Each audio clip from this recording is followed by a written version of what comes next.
Bismillahirrahmanirrahim. Alhamdulillahirabbil alamin wassalatu wassalamu ala asrafil anbiya'i wal mursalin sayyidina Muhammadin wa ala alihi wa sahbihi ajma'in. Amma ba'd.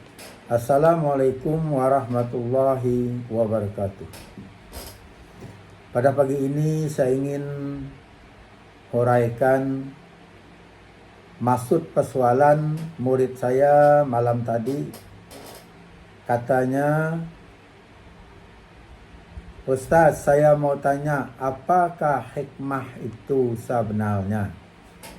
Karena saya selalu diajar, amalkanlah ayat ini, semoga mendapat hikmahnya.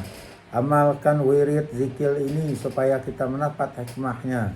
Tetapi saya sudah beramal dengan apa yang saya diajarkan, tetapi sampai sekarang saya belum mendapat perubahan dan apakah sebenarnya hikmah tersebut, sedangkan saya beramal dengan apa yang diajarkan.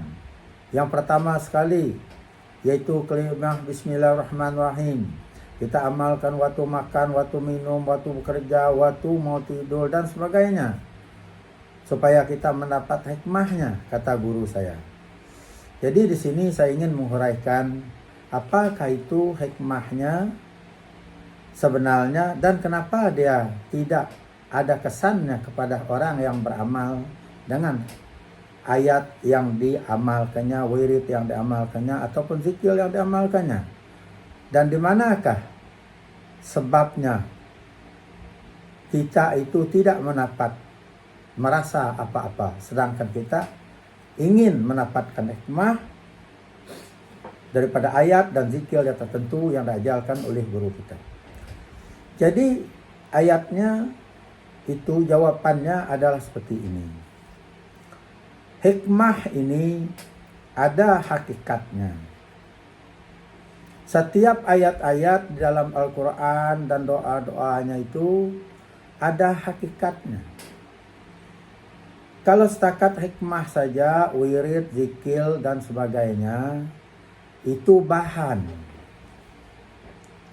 Bahan seperti mana kita mau belayar, ataupun mau berkebun lah.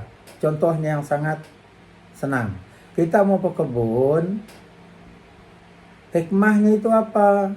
Kita hendaklah mendapat cangkul, mendapat skop, mendapat pisau, pemarang untuk kita membuat kebun, untuk membuat batas kebun tersebut. Itu yang dikatakan hikmahnya. Kita sudah ada perkakas yang untuk berkebun. Jadi itu kelengkapannya. Jadi itu disebut hikmah. Bila kita buat dengan cangkul, dengan apa, maka kita mendapat hasilnya daripada kebun tersebut. Kalau tidak ada cangkul, tidak ada skop, tidak ada parang, maka kita tidak dapat bikin kebun tersebut. Mana dapat hasilnya. Jadi itu di dalam hikmah itu kita ada bahannya, kita sudah ada hikmahnya. Kita beramal wirid. Cuma di dalam hikmah itu kita tidak ada mengamalkan ataupun membuat hakikatnya hikmah tersebut. Apa hakikatnya hikmah tersebut itu? Contohnya saya bawa kepada kalimat Bismillahirrahmanirrahim. Bismillahirrahmanirrahim. Dengan nama Allah yang Maha Pengasih, Pemurah, Penyayang. Ini kita amalkan masa minum, mau makan, mau berjalan, mau dan sebagainya kita amalkan. Tapi ini baru kata-kata hikmah. Belum ada hakikatnya. Jadi untuk mendapatkan hakikat itu, hikmah itu, mendapat rahmat, mesti ada hakikatnya. Jadi hakikatnya ini, contohnya, maksud ayat yang saya baca tadi itu, kalimat Bismillahirrahmanirrahim. Sifat Allah itu adalah Maha Pengasih, Penyayang, dan Pemurah. Jadi kita haruslah memiliki sifat tersebut. Karena itu hakikatnya. Hakikat Bismillahirrahmanirrahim tadi itu. Jadi hakikatnya itu kita sebut itu tadi Bismillahirrahmanirrahim itu baru ayat. Jadi bila kita mengamalkan itu akan mendapat hikmah. Jadi bila kita amalkan tidak ada hakikatnya, kita tidak akan mendapat rahmat. Rahmat daripada Allah. Jadi kalau kita mau mendapatkan rahmat daripada Allah, ataupun supaya kita ada perubahan, beramal dengan ayat yang kita amalkan, wirid kita amalkan, doa kita amalkan, zikir kita amalkan, kita harus ada hakikatnya.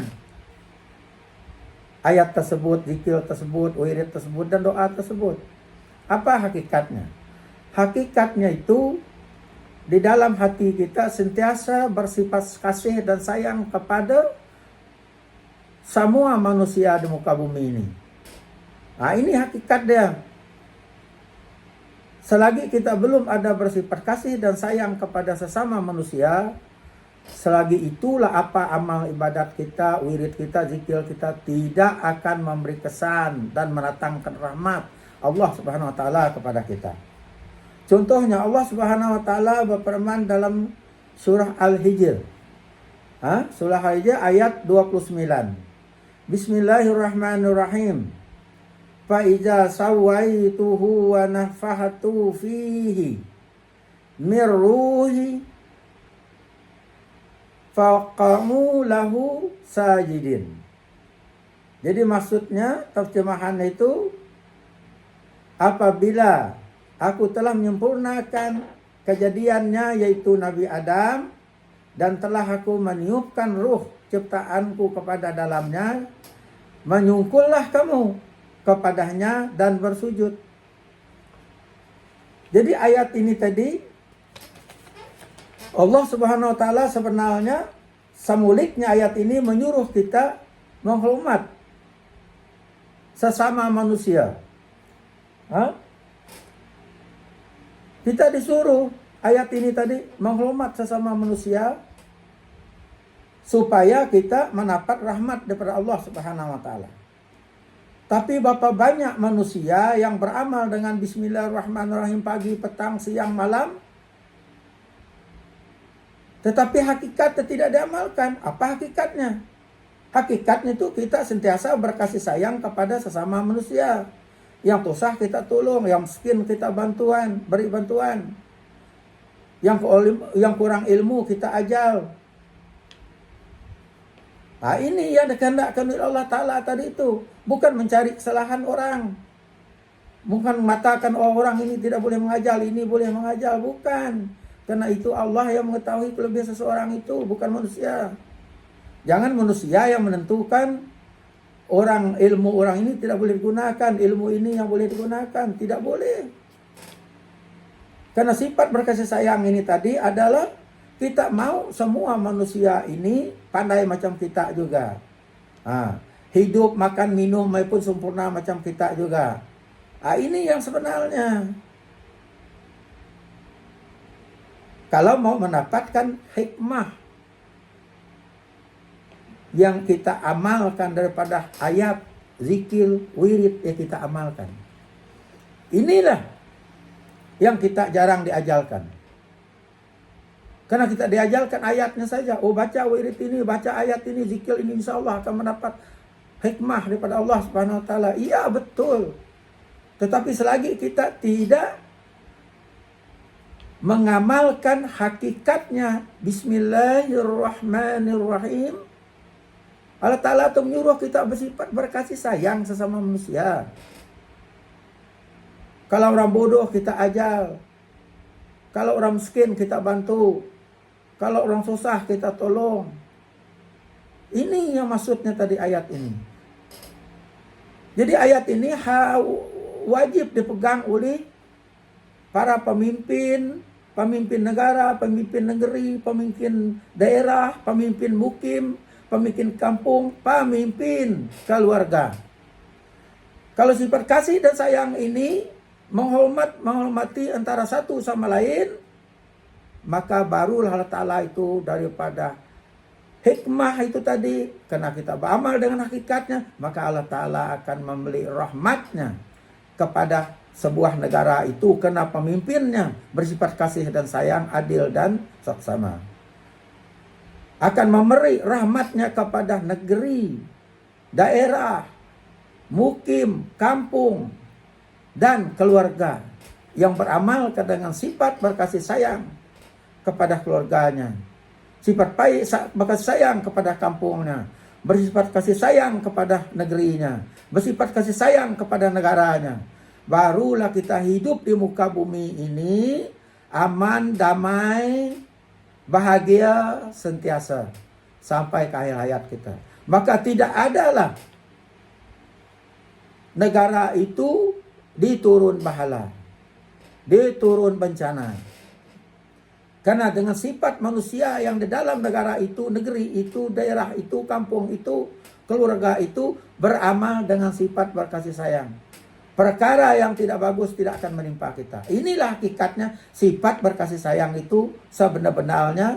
Hakikatnya bismillahirrahmanirrahim. Supaya Allah Ta'ala menurunkan rahmatnya kepada negara kita, negeri kita, daerah kita, mukim kita, kampung kita, dan keluarga kita. Insya Allah kalau ini diamalkan.